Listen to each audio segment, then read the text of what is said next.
Hello, hello, hello, and welcome in to Beyond the Den, presented by Bear Claw Media and brought to you, as always, by Crave Hot Dogs and Barbecue in Greeley, Colorado, offering specialty all-beef hot dogs, savory barbecue and sides, plus self-pour beer wall. Perfect for a setting for a family outing or a night out with friends. Stop by and hashtag Beat the Craving today. Ben, we had a little break from UNC football this week, but still plenty going on around the country. So, as always, buddy, how you doing? Kind of meh. There's no reason to be upset at the Bears. There's no reason to cheer for a Bears win. So kind of like meh, but like good football, interesting football. Lots of thought scratching, provoking. But like, huh? Okay, I didn't expect that from you. So yeah, there was some good stuff out there for sure. But it was like, all right, just like we were talking about the top 25. What do we do with you now? Like, who's the contenders? Who's the pretenders? Like, I don't know. Like everybody besides North Dakota State has shown some vulnerability this year, so it's like, ooh, are they just the golden ones to knock off? Kind of feels like it a little bit. Yeah, we were talking. There is a five. I think that's pretty set in stone. No matter what exact, there's probably one, and then there's four. But really, for all intents and purposes, there's a five. But after that, it feels very, very iffy. Like we were talking. Illinois State went in and North Dakota handled them, but that was to be expected. The current number 6 team. And then you just kind of look down. There's none of these teams have really done anything to make you believe in them. Really, UC Davis at number 7 is just crazy to me. That Cal Poly almost got them. Kudos Cal Poly. Then Rhode Island losing to Brown. Lehigh actually kind of showing a little something against Yale, but we never know really what quite to make of Yale. Southern Illinois, Tennessee Tech's look good against just a bunch of programs that they should beat, but like you said, the margin of victory is impressive. So it's just a weird season and just a lot of uncertainty after that top five. But Ben, there was almost a little bit of added certainty into that top, or a little added uncertainty into that top five on Saturday. Were you able to catch much of that Idaho State Montana game? No, I was out celebrating the wife's birthday as we this was wifey birthday weekend, and we're gonna continue that with Canes and a shopping trip. But um, yeah, overall, like I was a little put on my heels by the Big Sky this week. I knew we said it was going to be a close week, but really, each game decided by less than a touchdown, except for Montana State finally waking up and figuring out who they are again. Like that was a little concerning. Like Eastern Washington almost gave the game away twice. Their star, their Optimus Prime per se, over there with Nate Bell, like he's doing everything, and like kids just getting obliterated and like dropped the ball twice, fumbled it twice.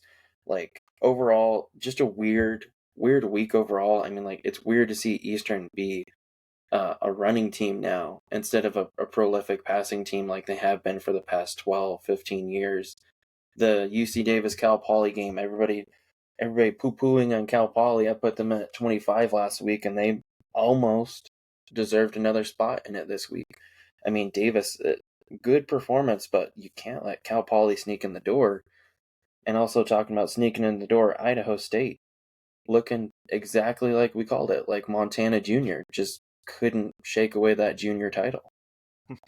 Yeah, this one was. Let's start with that Montana Idaho State game because I wasn't watching the first half, but I had been keeping an eye on the score. And at one point I looked down and the score was, I believe, 38-28 Montana or Idaho State in the fourth quarter. And I was like, okay, well, gotta turn this one on, see what's and I apologize to all Idaho State fans out there just in case I was the bad juju that did your team in. Because the minute I turned that one on, Idaho score or Montana State or third time's a charm. Montana scores that first touchdown of the second or of the fourth quarter. Idaho State gives it right back. Basically, Montana scores again, and Idaho State had they were moving the ball. They had it in Grizz territory there with a chance, And it just it felt like the logos kind of shine through on this one. This feels like historically a game Montana wins and a game Idaho State loses. But very great effort from Idaho State. And I think, if this is the type of stuff we're going to be getting week in and week out across the Big Sky slate, this is going to be a much more interesting conference than it's been the last 2 years. Even if Montana State is kind of head and shoulders above the rest, like that 2 through 10, 2 through 9 it all could be very, very sweaty in these upcoming weeks. Yeah, this game is the Big Sky fireworks that the conference deserves. You're looking at it, and like first downs pretty much the same, 25 for Montana, 28 Idaho State. Passing yards is within 22 yards in both of them, just about 400. Rushing yards, that's where it differs. Montana had about 50 more rushing yards, and also they took care of Dason Brooks.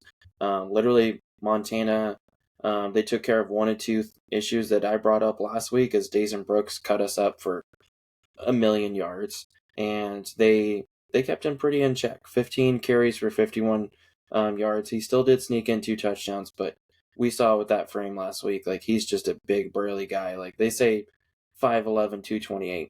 Bullshit. That guy's 6 foot, 240. Like that is a linebacker playing running back. I don't care what ESPN or the stats say. Like that's who that is. And then also, I told him don't throw the ball to 21 or near 21, because he's going to ragdoll your player or he's going to take the ball.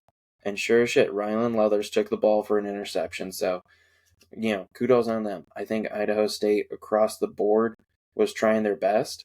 Honestly, it's just like we were talking about. I think Jordan Cook was the Achilles heel. He's Hercules, but that Achilles looks really big to some opponents. Unfortunately, Deontay Gentry took him for an interception, and just the matter of not being 100% clean on accuracy, that might have been the do end. Jordan Cook might be like the perfect college quarterback, maybe even more specifically the perfect FCS quarterback, because last week it was, I believe, 12 for 33, and this week 33 for 54, 421 yards. And we talked about it a lot after UNC's game. Very much like he's going to throw 2 passes where you're like, who was that going to? And then he's going to throw one like 35 yards down the field on the money to the back of the end zone where only his guy can get it. And I think he just encapsulates like that we're dealing with, even though the age has gotten a little bit older. He himself might be 23 years old. We're dealing with kids here who are just really going out there doing their best.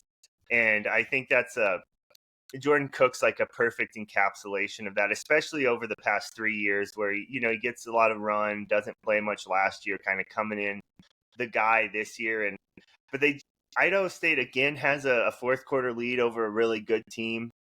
Did it twice against Mountain West opponents and now Montana, and just can't quite finish. So with all the kind of angst that UNC has with not being able to get over our own humps, I imagine Idaho State's feeling very similar. Maybe just they're like one step ahead of where we're at currently, Yeah, overall, just a crazy game. It's definitely what the conference deserves there. And the fact that everything was close this week except for NAU, I think that's pretty interesting. I mean, Portland State, we got some fight at you finally. That's awesome. Cal Poly definitely trying, but Northern Arizona, what's the deal with Ty Pennington? He's supposed to be the returning Big Sky Player of the Year even on the ballots that we filled out this preseason, but just not looking like it.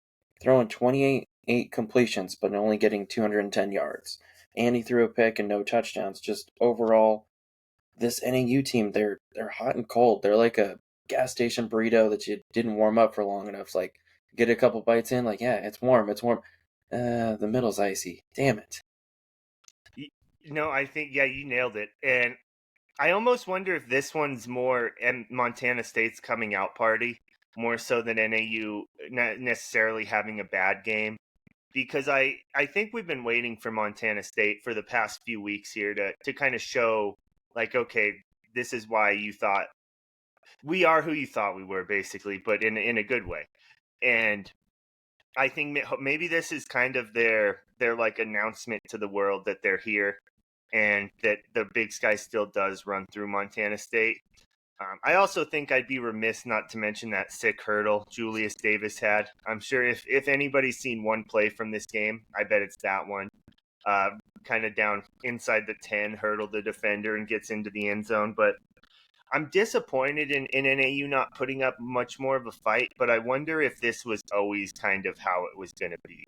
I wonder if maybe I had like let my mind run a little bit too fruitfully about what I thought Northern Arizona could do.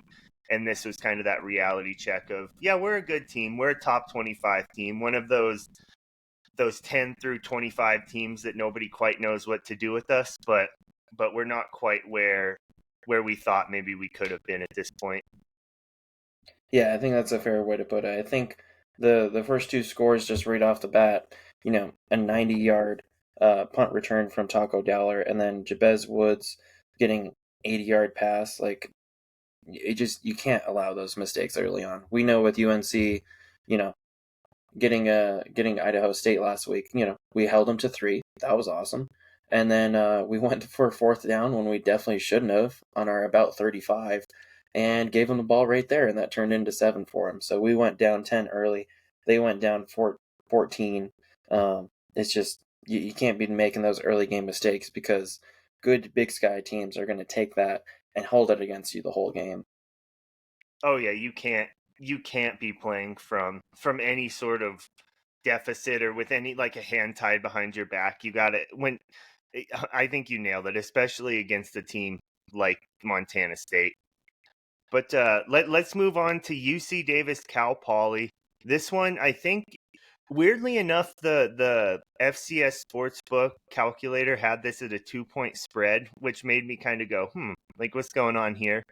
And UC Davis ends up winning by 7, 34-27. But I think Cal Poly did its job in making me go, just I think they played admirably.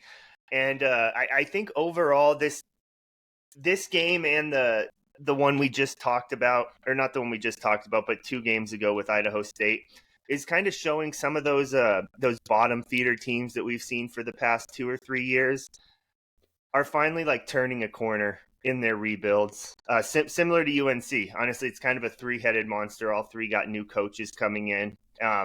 Admittedly, Cal Poly and especially Idaho State's had by far the most success, but now it does feel like some of those roots are dug in, and it's more than just like we surprised somebody here and got lucky. It's more of a, okay, we're like actually at this level to compete, and if they're doing it against top 10, top 15 teams in the country, there's really only maybe 1 or 2 schools you're going to see where you feel a little bit intimidated about that.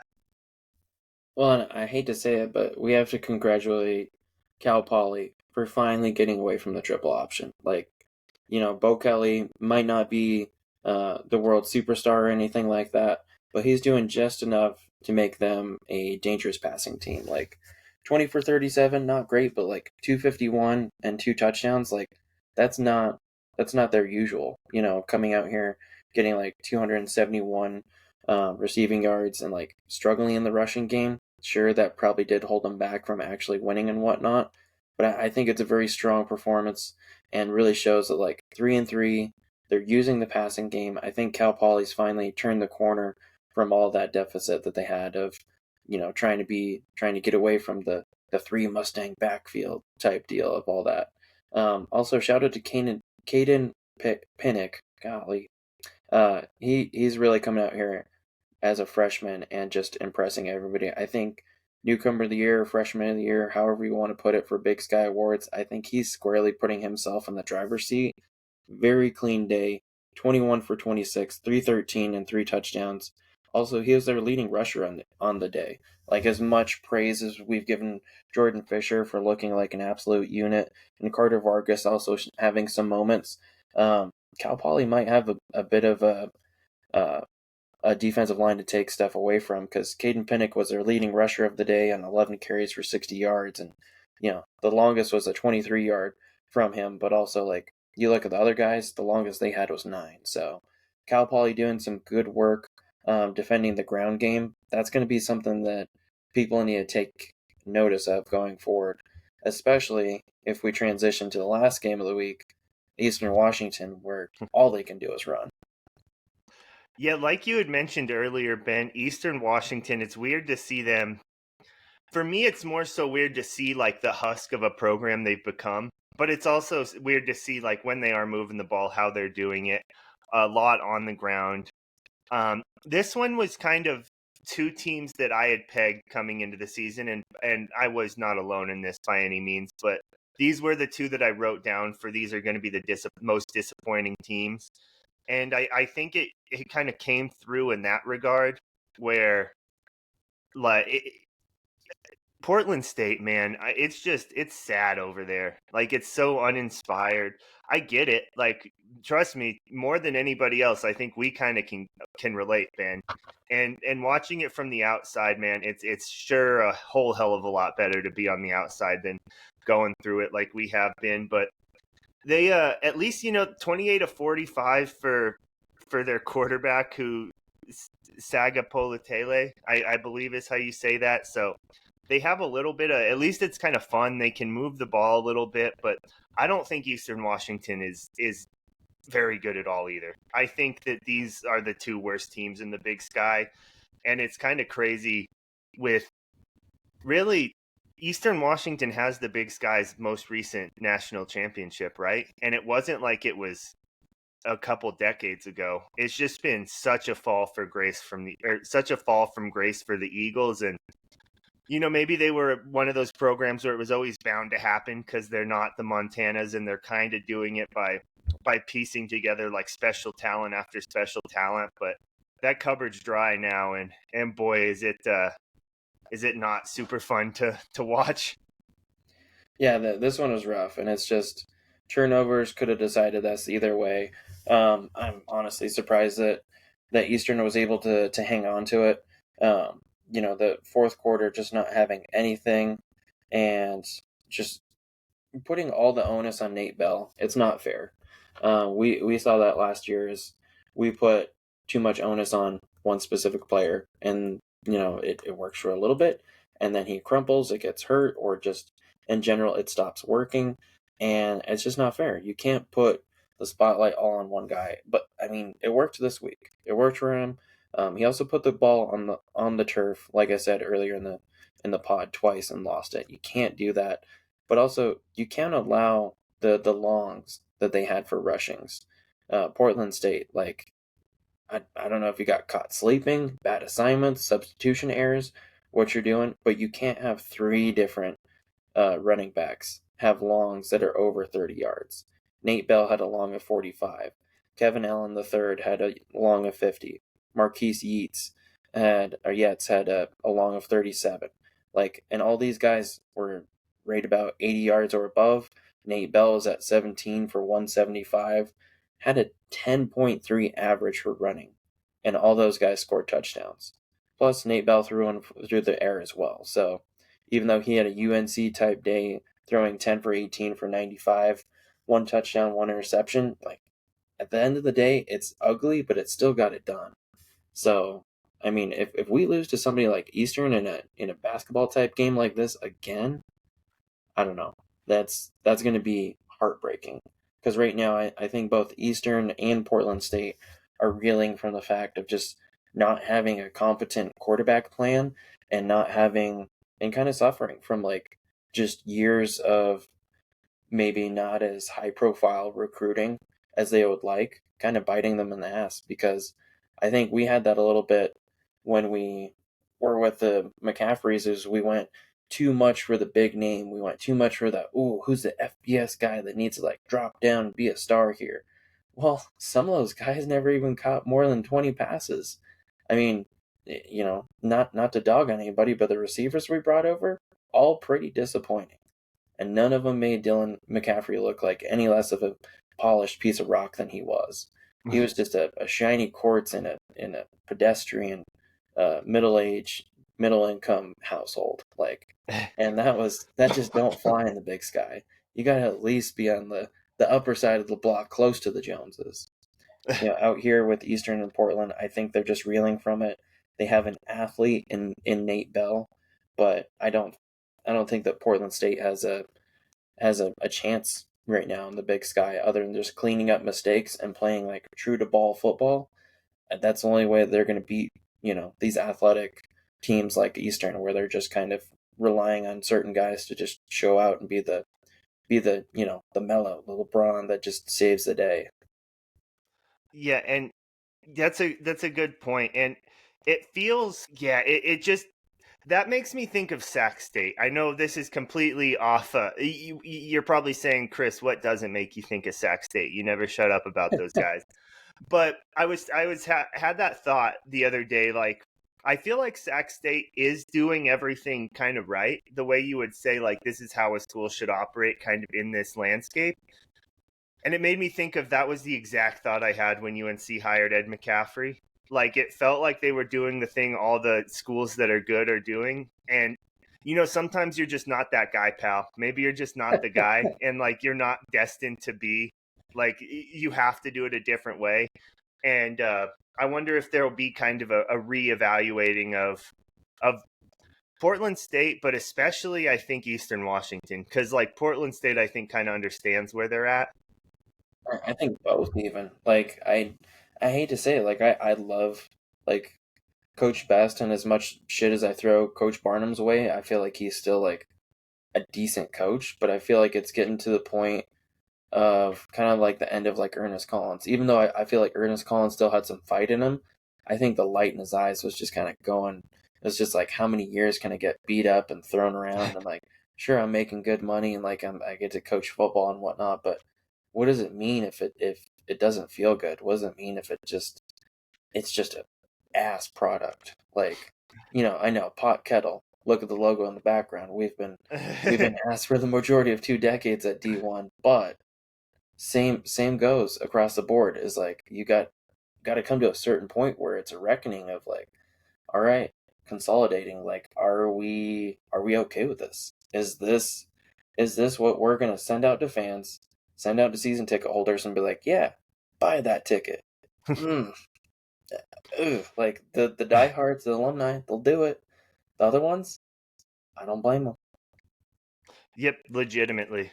So let's take a look ahead to next week's schedule here.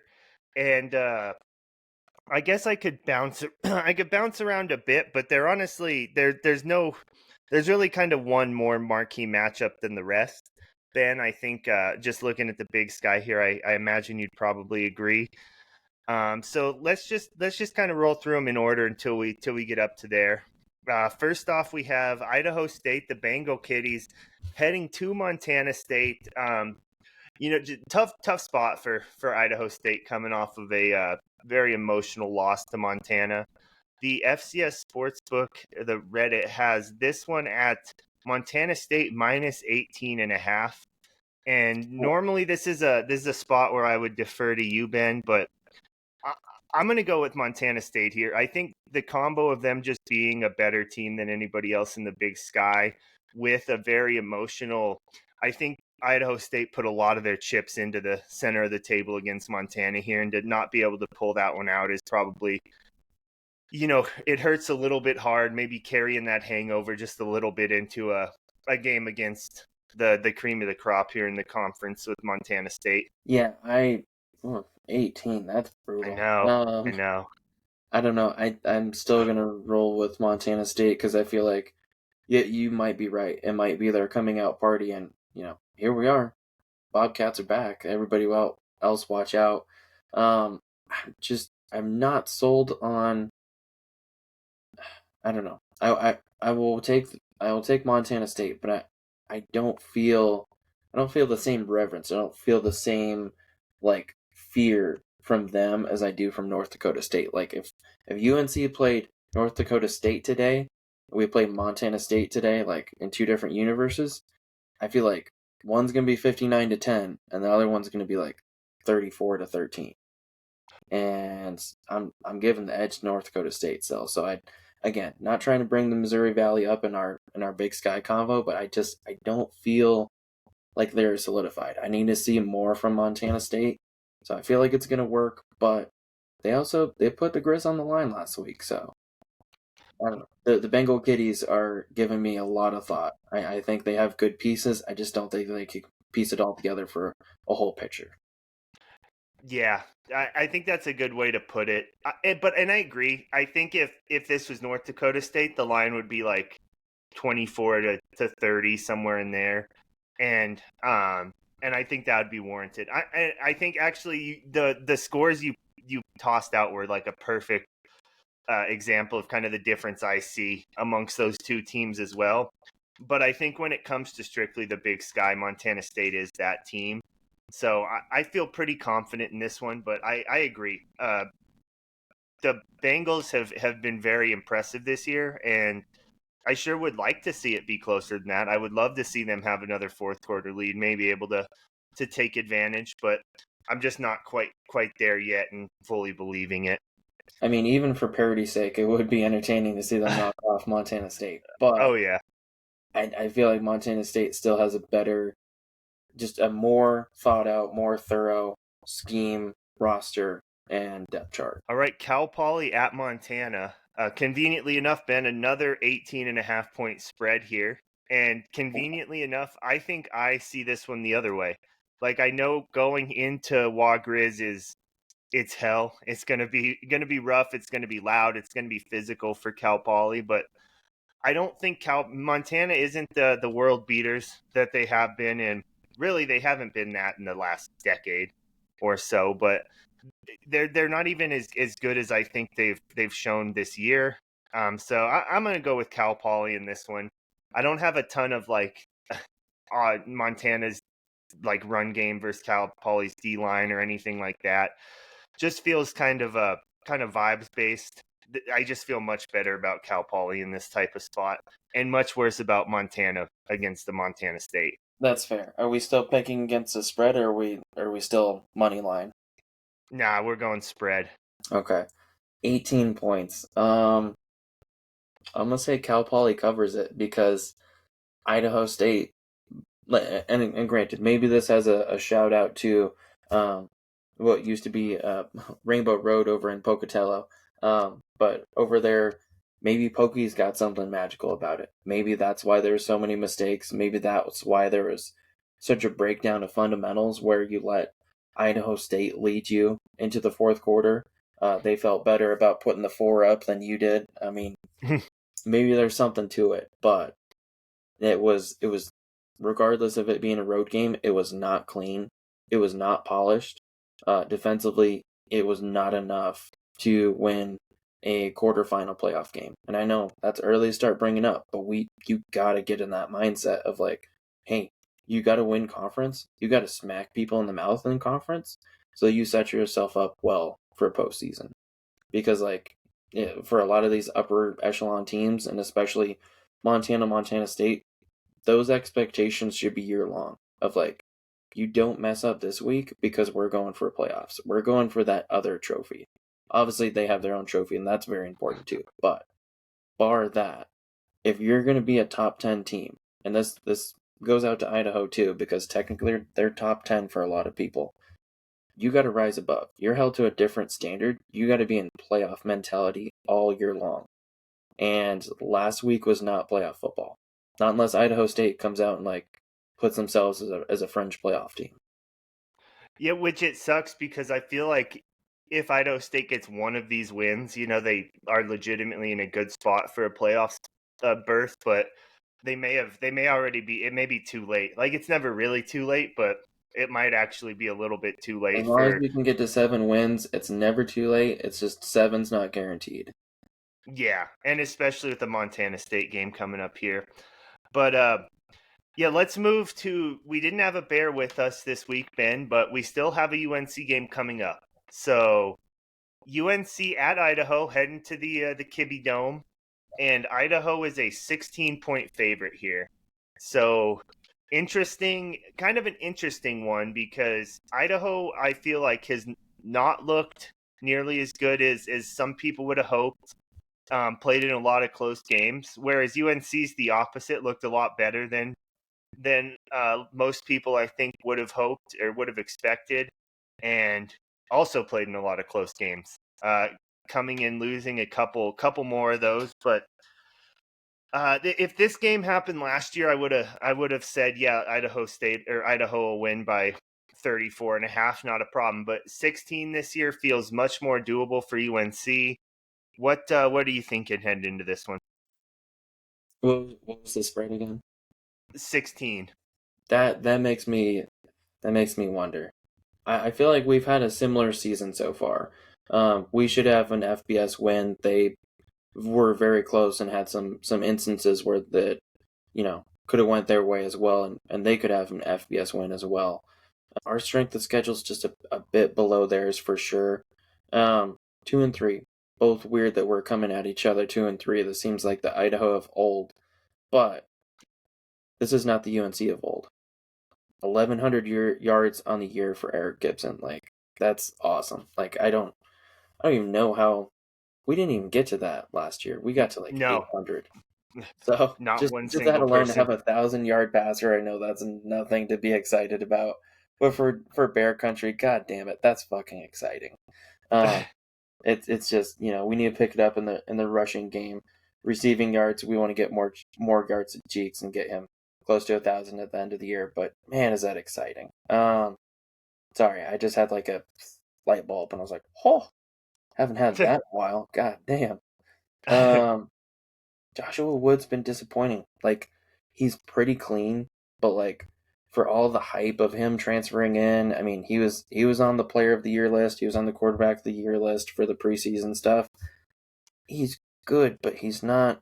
The fact that he's also the leading rusher, like, it feels like a more clean, better version of Nate Bell, and I don't want to get excited about that. So all in all, I'm going to pick the Bears to cover. I don't think they're going to win. I want them to win desperately. I want you guys to rub it in the face of Tubbs at the club. You can clip that. I want Brian Marceau and those guys to be crying into their 1887 whiskey, which please bring some back. I will Venmo you. But I feel like this is definitely a game that is going to be closer than Idaho wants it to be. And as long as we stay on our fundamentals, and as long as we're staying at that like high set bar that we have for us, at least, I know across the bar, like conference wise, we got to pick it up. But for the Bears, at least of the Bears of the last couple of years, we are far and above where we have been. I feel like this is a game that gets competitive, and we can cover the spread. Yeah, I 100% agree. I'm gonna pick UNC. I don't think that's a huge surprise, just given kind of this being a UNC podcast, but it does feel like very similar seasons, and almost in like Idaho feels like they've kind of become a bit of what UNC has been the past couple years. Obviously not that sounds kind of ridiculous just on its face in UNC winning one game, but it feels like this Idaho team just has kind of struggled to put the ball in the end zone. It feels like they kind of need to do all the little things right if they want to come away with some of these bigger wins. You're right. It's tough to say because they played Washington State and San Jose State, very competitive, two solid FCS or FBS teams. But then, just 7-point win over St. Thomas, a 2-touchdown win over Utah Tech. So pot calling kettle, obviously with UNC, with our one D1 win coming in overtime. But I'm interested what the over under will be in this game if I see if I can plug it into the Little the calculator. Yeah, thank the you, Ben. one thing that holds me a little bit suspect is like Montana. I think we all agree is quite a good team. The fact that they could get 30 on them, pretty impressive. Defensively, yeah, that's not great allowing 41, but it's also one of the most athletic and highly recruited teams in our side of the country. So I think that is something that holds me a little bit like Washington State. I don't know that I would call them and San Jose State good. We're definitely not calling CSU good either, though. But I think they're peer for peers. I think across the board, very much pure FBS type of appearances there.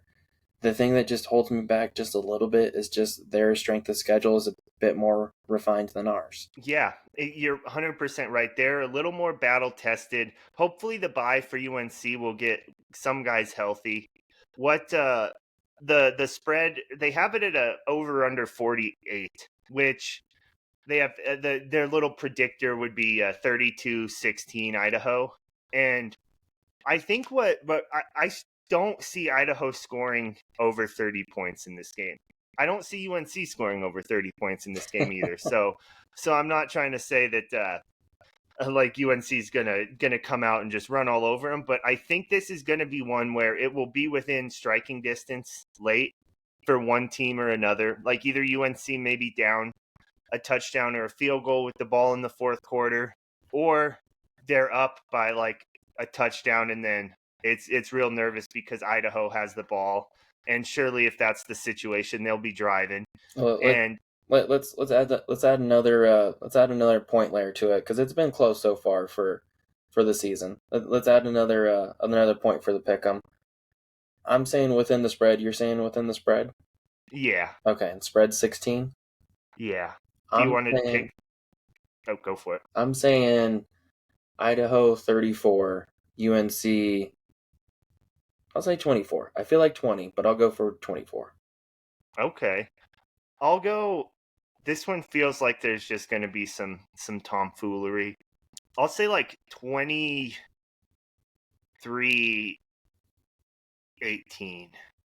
Oh wow. Yeah. I don't I and I could even see that being like a UNC's leading 18-16 and then like Idaho scores a touchdown late, or just I see something dumb. I think there's going to be a couple field goals that equal like 6 or 9, and we're just going to have weird numbers on the scoreboard the whole game during this one. So yeah, No, that's fair. 23-18 will be my final prediction, and I think I feel pretty comfortable in UNC to cover because that is 2 full touchdowns. Like they can lose Yeah. by Yeah, I 14 feel and like we could still. do that. I think I'm gonna roll with 34-20 as my official, and let's go 5 points if it's exact, and whoever's closer is 1 point. Okay.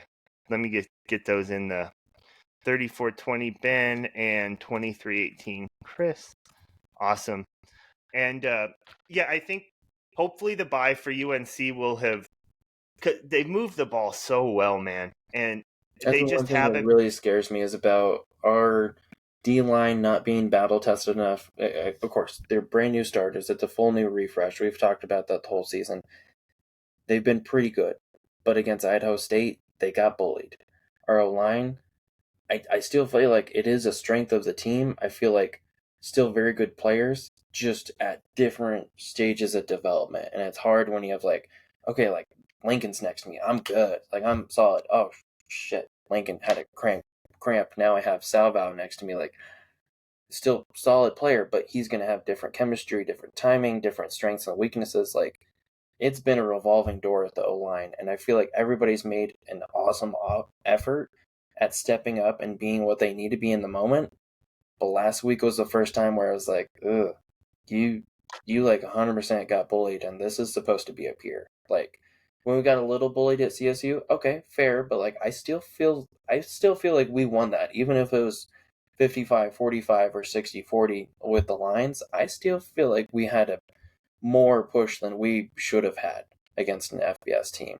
But last week, gosh, it feels like forever ago. Idaho State, they had some guys that were pushing us around, and it wasn't because they were bigger. It wasn't because they were just a massive size or necessarily just, hulked out Dwayne Johnson, just muscled up, 0% body fat. It was just they had better technique and they were getting it done. So that's the one thing that worries me is this could get out of hand if the Lions don't put up a good enough effort or don't have enough healthy players to put up a good enough effort. Yeah, that's the thing. I think you nailed it. That last week was the first week where it felt like the O line just got bullied, and they did. There were several times where running back was just met by three guys in the backfield before he was able to get any sort of anything going. So it And I was would say a some of their O line I would consider short, and they were still having good leverage. Like I know there is something to the leverage theory of having a short guy if you have a lower base and all that jazz, but I would say some of their tackles even were short, and they were still getting good work in. yeah, and it's a little discouraging because that UNC hasn't been able to run the ball at all basically all season besides that one Houston Christian game. So it's just a little it's a little we need a couple of these guys back. Like we need Zeeble back. Jack Bacon coming back would be huge. Just just to plug some of the holes because I think we can get by with plug and play a little bit because some of these backups have performed admirably, but when you have three or four of them and if one person gets beat, then there's a chance to kind of overcome that, but if two or three are getting beat, then you're hosed basically. So I'm Yeah, I don't think it's I'm with you time to on that. and go to the back closet and look for the white flag at all. It's just one of those alarm sirens. It's like, all right, we need to address that so that we can continue to have a good flight. All right, so let's move on to Sac State at Weber State. Sac State coming in after the disappointing loss to Cal Poly, but Cal Poly kind of showing that they belong here in the Big Sky. Weber State just they've kind of come around, got a couple wins here, but I still think Sac State's gonna be hungry coming into this one. It's an 8.5 point spread, man. What are your thoughts on that one? And who's favored in this one? Sac State. Sac State by 8.5. That's a good line. Yeah, looking at it, nothing on the year is getting me revved up about Weber State. A 1 point win over McNeese that is having they're probably have been having as many down years as we have been since we left school. They were kind of a peer with us when we played them in school. Now they're having down years for sure. So I don't want to put that as a win column for Weber State, even though it was technically a win on paper. Butler, yeah, you're supposed to beat them by 14, if not more, as a Big Sky program. Oh yeah. A weird game against Davis, it doesn't get me excited. Sac State, gosh, losing to Cal Poly made me really question who they are and what they are. Central Arkansas, they did what they needed to. Mercyhurst, it was way too close for too long, but garbage time points made it separate. I still don't know what Sac State is. If anything, I'm gonna say they're a 500 team. If anything, so I say they win this week, but 8 points. I don't know. I'll say they cover 8 points, but not. Well, it was 8.5, right? Yeah. I'll say they That cover matters. 8.5, but I don't think they're gonna do it outstandingly. I think they really need to clean up their turnover game. Yeah, I'm 1,000,000% with you on that one. I think this is a kind of a make or break spot for Sac State, and I'm gonna give them the benefit of the doubt and say that it's a make spot for them, and that they get right. They show they're a much better team than Weber State, but I'm not saying that with almost any confidence whatsoever. So moving forward to Northern Arizona at UC Davis, and Davis is favored in this one by 5 points. This is one of those ones kind of coming into the season. I think 2 through 6, if you 2 through 5, because we can probably toss Sac State out of that at least for right now. We're gonna all be these are the big games that really decide some of the playoff stuff because I think both of these teams are gonna win most of their games, lose to Montana State, and then there's just these pick'ems more or less throughout. But this pick'em is UC Davis -5. So with the Astro Jacks heading into Davis, California, what are your thoughts on this one, Ben? Oh, 5. I feel like even with the result last week, I feel like that's a good line. I agree. Northern Arizona, excuse me, hovers around 30 points a game besides last week, and Arizona State. Kind of the same with Davis as they kind of hover around that point. That's kind of where that Mercer game was leading. Their bad week was against Washington, where they got upselled by 60 burger. But honestly, I feel like Davis is just a bit more consistent. 5 is a good line. I feel like this could be very much a result that we saw just this past week of I think it could be the exact same result, honestly, as Cal Poly, 34-27. So I'm gonna take him to rise above that, but I feel like NEU is gonna hang around. I think they nailed this line as well, whatever algorithm they use, because I'm with you. I'm going to ultimately say I'm going to pick NAU and take the points here because I do think this is close to a pick 'em. Being at home will surely help UC Davis, but I think NAU is a better team than they showed against Montana State, and I don't think this one will ever be out of reach. So I think you could be 100% right, and it's 34-27. But I think it could is easily be 34-27, and then NAU scores with like little or no time left, and then maybe they go for two. Or there could just be some wonky stuff happening in this one, and I think NAU's a little more desperate than or than UC Davis, I'd say, just because they have that loss to Montana State, where UC Davis is still rolling undefeated in the FCS at least. So I think combo of two pretty even teams and Northern Arizona being just a little bit more to play for. I'm gonna go with the Astro Jacks here. Which brings us, Ben, I didn't consult you on this, but we talked about it beforehand, and I think we'll agree that this is a good game of the week. There is a probably higher ranked matchup, but when you get when you start adding NDSU into these games, it becomes it's more fun to pick a little bit closer of a game that there's more of a competitive chance than like seeing if the Bison will cover by 23.5. So Youngstown State barely cracking into the top 25 before a very impressive loss. It's weird, I hate to say that, but quite frankly, a 5-point loss to South Dakota State is fairly impressive. Heading to North Dakota, who is actually favored at home by 11 points in this one, Ben. I was surprised to see that spread. Wow. Oof. That is a toughie.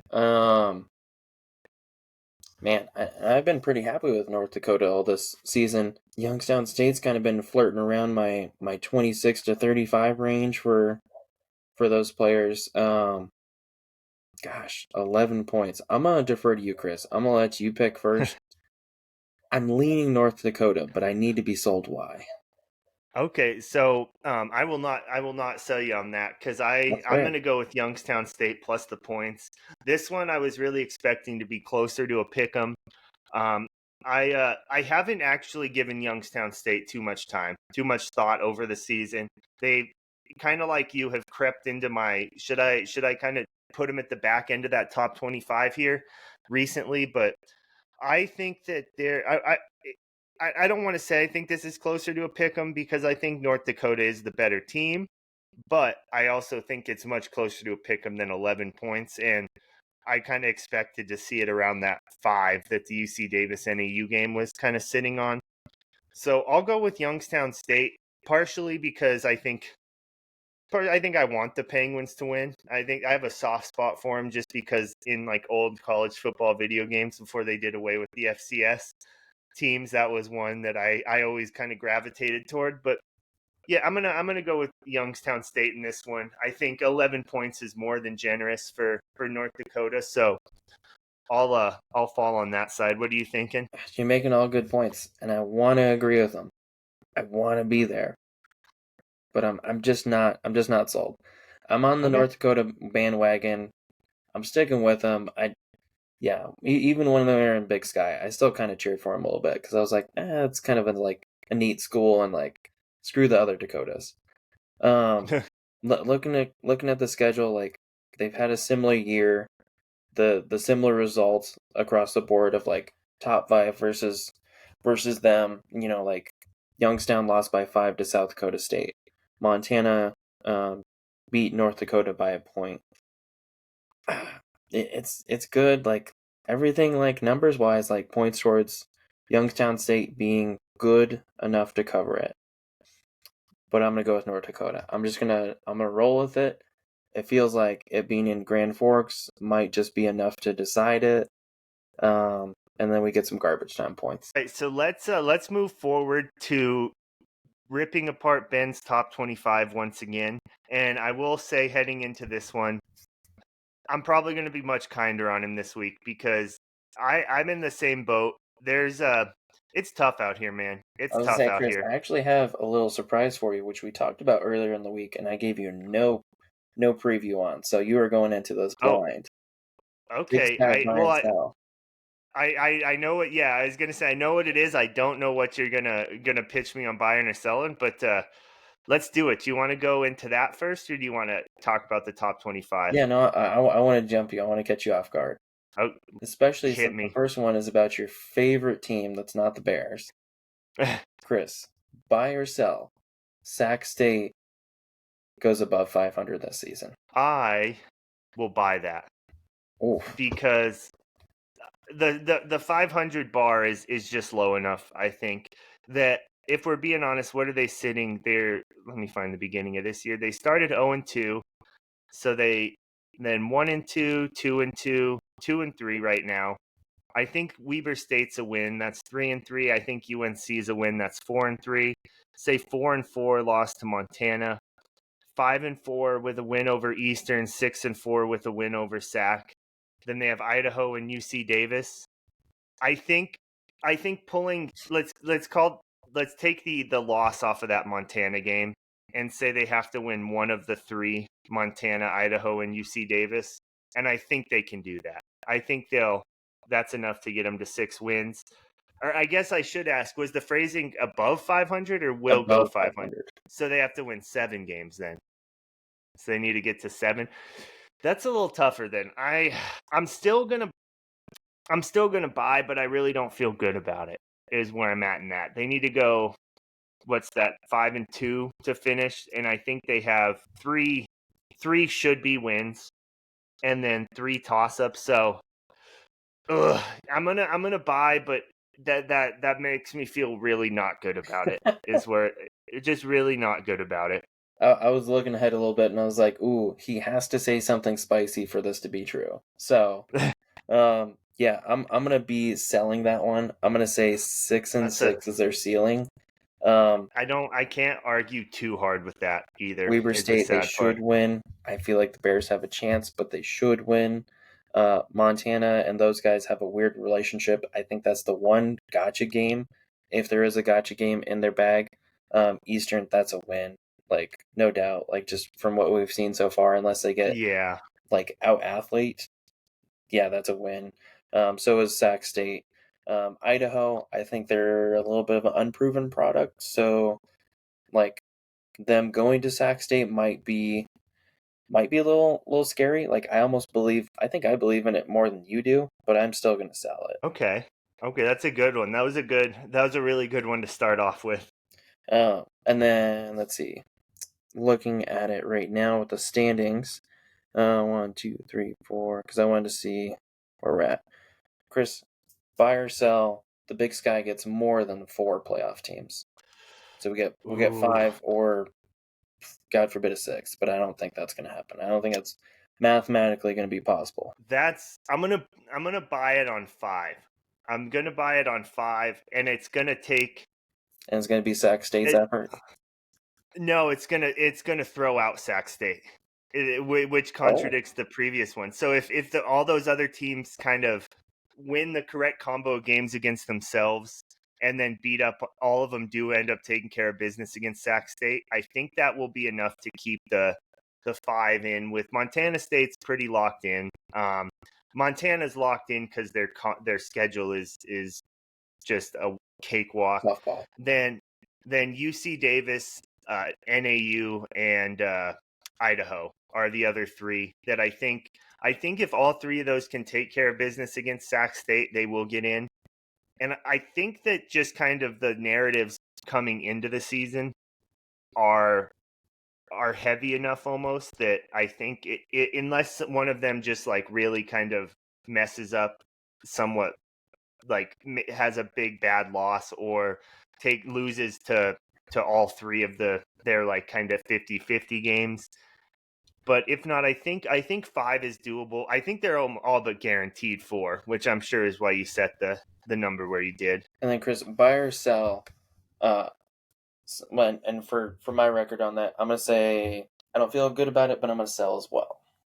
Okay. I feel like there's gonna be some cannibalism. I feel like there's gonna be some unexpected results, and we get the Montanas and maybe Idaho, Northern Arizona.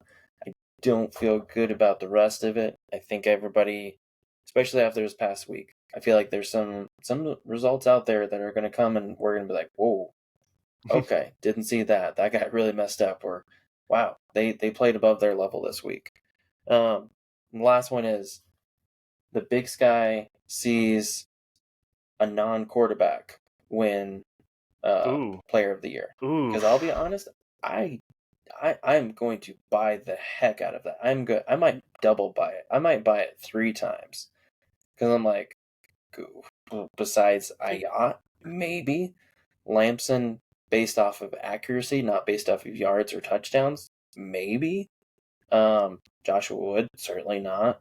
Ty Pennington, no. His completion percentage has been very suspect. Um, I'm buying the shit out of it. So sorry to jump you on that one, but I'm like, Big Sky seeing somebody other than the quarterback this year for like Player of the Year. I feel like it's in the bag at this point in the season. Like the quarterbacks need to step the hell up. Yeah, no, I guess it would have been the same question if you'd have phrased it kind of in reverse as we see a quarterback win. But I agree. I think it'll be a running back. The Adam Jones and Eli Gilman have had okay years. Like they've been just fire. Well, at least Eli Gilman. Now that I think about it, I haven't seen much Adam Jones, but you're right. There's no real like standout quarterback. There's Pinnock, the UC Pennick's been Davis pretty guy, good. but also I don't like he has what 1,000 yards throwing on the season. He's played well, but it's not like he's absolutely lit the conference or the world on fire. I think you could almost. I think we're at this point. There wouldn't if there were betting odds on Big Sky Player of the Year, unless I'm just really forgetting somebody who's kind of been fantastic every step along the way. There wouldn't be there wouldn't be anybody with odds lower than like plus 500. I think.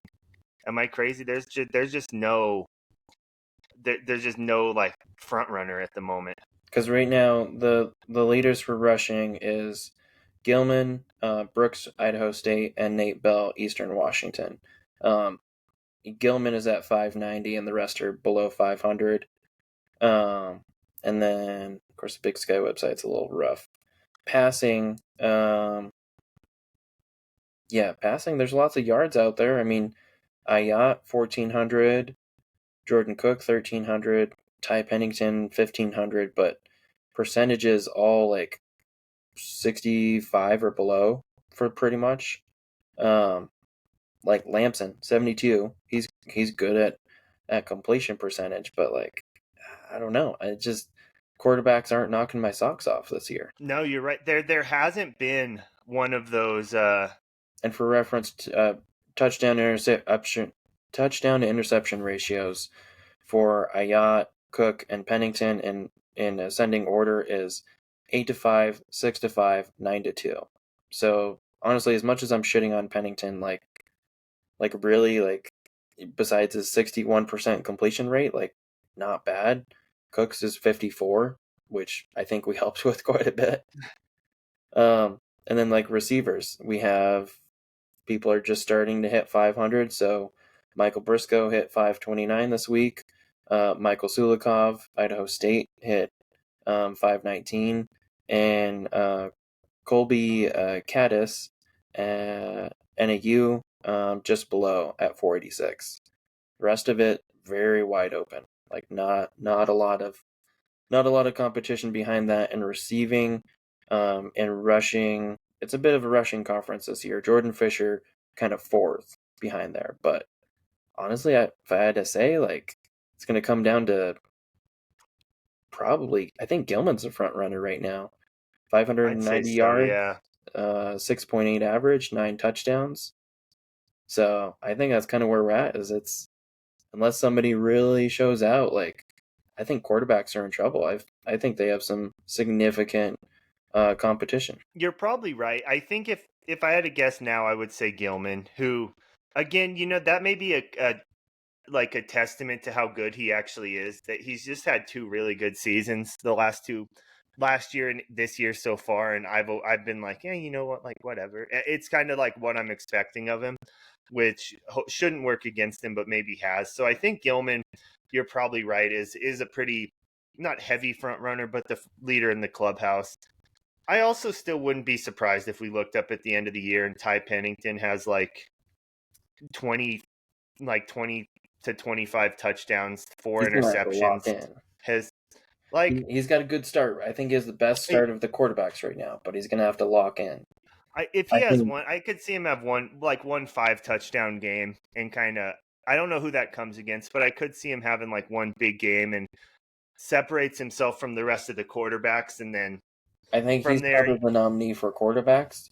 I think where I'm gonna leave my interest, maybe not. I don't want to say my vote necessarily, but my interest, I'm gonna leave it in Michael Briscoe. Um, Cal Okay. Poly, he's leading receivers with 529, and he also has 7 touchdowns on the year, which is more than anybody else by 3. Yeah, that's yeah. I'm gonna going back to the original point of the exercise. I am gonna sell, or I'm gonna buy. I'm gonna say it won't be a quarterback. I'm with you. And Briscoe's a fun one because if Cal Mm. Poly's like good all year, I think that's one that And if he could just make some solidly gets like the waves. majority of the reps from Bo Kelly, like I feel like that would work in his favor to be, even if you're not the best team, that you. That's the other thing is like there's nobody from Montana State that we're glazing right now. Like Montana, obviously Gilman, but Gilman's doing a lot to be a support player um, for Ayat. So I don't know. It might be interesting that somebody with the best player isn't necessarily the best team. Yeah, and that's kind of, we haven't seen that in a few years with good old touchdown Tommy Malott kind of being the guy in the big sky, and Montana State being kind of that team. But yeah, that's a good question. I hadn't really given much thought to, but you're 100% right.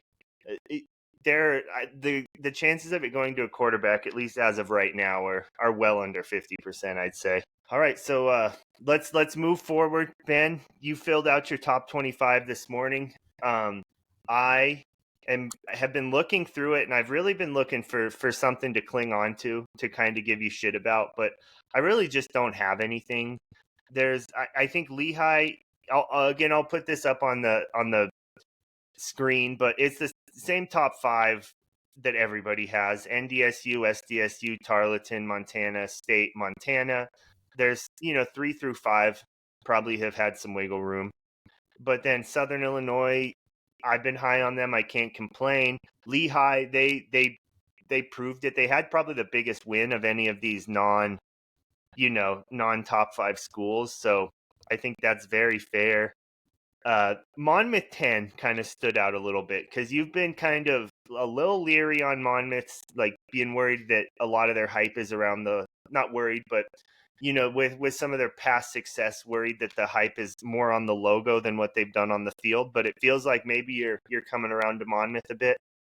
Yeah, I've definitely come around, especially with their stats for the air. I think that was something that really stuck out to me the other week because when I checked in, I was like, whoa, like 1,200 yards already. Like, damn. These guys are just really slinging the rock, getting after it. But yeah, they've had some good results.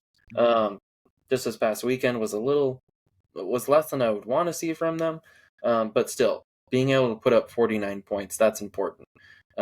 Figuring out the defense, we can tune that up as the season goes on, especially in their conference because they have time to get better over there with so many teams over in the CAA. But 51-33 the week before against Villanova, who just re-entered my top 25. This offense is potent and scary. Like literally they've scored 42, 49, 35, 51, and 49. Like they're just just white hot iron. They almost took out Charlotte Kind of messed that one up a little bit, but 35-42. So they got close to having an FBS win on the year. Defensively, sure, it does scare me that you're giving up a lot of points per game, literally averaging just about 34 points a game giving up. But when you have an offense that's going to score close to 50 every game, that helps. So I think they're kind of like wildfire. They're kind of like is that what you call it? The green fire in Game of Thrones? It's just like everybody uses as like the nerf the kingdom type. But yeah, that green fire, like it's super potent. If you like mess with it too much, you're gonna blow yourself up and die. But I feel like they're kind of like that. They're green hot for Game of Thrones reference, wide iron hot for everybody else. Is they're mega hot, and like until they find somebody who can outpace them offensively or stop them, I think they're just going to keep on slinging it on people. The number 18 Lamar, that was another one we talked about a little bit. Is they have kind of that one early season victory against South Dakota, and then have really just kind of done what they've needed to do. They haven't been too impressive, but also they haven't lost, so you can only fault them so much. Lamar at 18, behind some teams like NAU and West Georgia, who have kind of maybe been more impressive in some of their wins, but also have uh, a loss that's less explainable than I think they lost to North Texas is who Lamar lost to, and that's their only Yeah, that was their loss big on the blank of year. the year. It was also their first game of the year. Starting that off with a money game, albeit in the same state but on the road. Like, that's not great. But also, everybody keeps on glazing South Dakota. South Dakota's magically still in some people's top 25. I brought it up. I think Craig Haley was full of it. Like, I'll stand on business on that one. I called him out on Twitter. I didn't love his responses. I felt like they were pretty, you know, they're kind of like that parent down the street that like lets their kid like beat up and break stuff down the road, and they're like, well, it wasn't that expensive, so I'm not too worried about it. And be like, no, your kid's breaking other people's stuff and like throwing stuff in the road. Like, you need to go get that kid. Like, no, you're out of line there. So I feel like South Dakota being ranked is out of line. But of course, I think they won this week, so that helps their cause. But ultimately, them finally finding themselves, whatever. It was a good win at the time. If everybody's gonna glaze up South Dakota, I'm gonna glaze up the fact that Lamar beat them. Also, like you said, it hasn't been sexy wins. Like the only sexy win was 31-7 over Texas Southern, but that's not exactly saying a whole lot strength of schedule wise. They got it done against Central Arkansas. They got it done against Nichols. People have been kind of all up on Nichols, being like, "Ooh, maybe like they're exciting," because I think they were the ones that took down Incarnate Word earlier this year. So overall, I'm not just like jumping over the moon about Lamar, but also show me a better team outside of the UAC or Southland that needs to be there. Like Villanova, kinda, but they also kind of screw up in weird moments too. That's why they dropped out of my top 25 earlier this year. Yeah, I can't really disagree with too much you're saying there. I think they've done just enough, and the bigger thing is there's not like this big group of teams just knocking on the door, that aren't really getting the respect. But two that aren't, I guess, would fall as like have been knocking on the door and are maybe getting a little bit of respect this week. Number 22 Furman and number 23 Southeastern Louisiana. Looking through, those are two teams that hadn't really, crawled too far up onto my red my radar this year, but Furman especially, now looking at it, with their one loss to number 24 team Presbyterian, which might bring up another question: why is Furman with one loss to Presbyterian 2 spots ahead of them when Presbyterian handed Furman their one loss? So how did you kind of reconcile 22, 23, and 24? Yeah, that one's going to be pretty much just on strength of schedule. Presbyterian, like I'm still keeping them around. I don't believe they played this week. But overall, just like looking at it, Furman's going to have a worse or a harder strength of schedule going forward. William and Mary usually get some play, some vibes, some preseason hype. They took them out by 2 points. Then they had a tough loss to Presbyterian. Also, that's 39-38. Both teams are scoring points. Both teams have capable offenses. I think that's something that you have to have at the FCS is like, sure, you want to have a defense at some point in the year, but ultimately you got to be scoring enough points to win the games. Campbell, they had some play. Samford, ETSU was a playoff team just last year or the year before. So I feel like overall, Furman getting some good love, getting respect that they deserve. But next week is going to be an interesting week. A team that I was curious about but didn't do anything with quite yet is Western Carolina. Um, they had they have a massive quarterback over there who I think he just set a record for most completions in a row of 46 out of 46. So that definitely has me a little suspect. Like, damn, like if we're doing that, why didn't we do that earlier in the year? Um, but ultimately, I think Western Carolina very interesting. That's going to decide whether or not Furman stays in the rankings.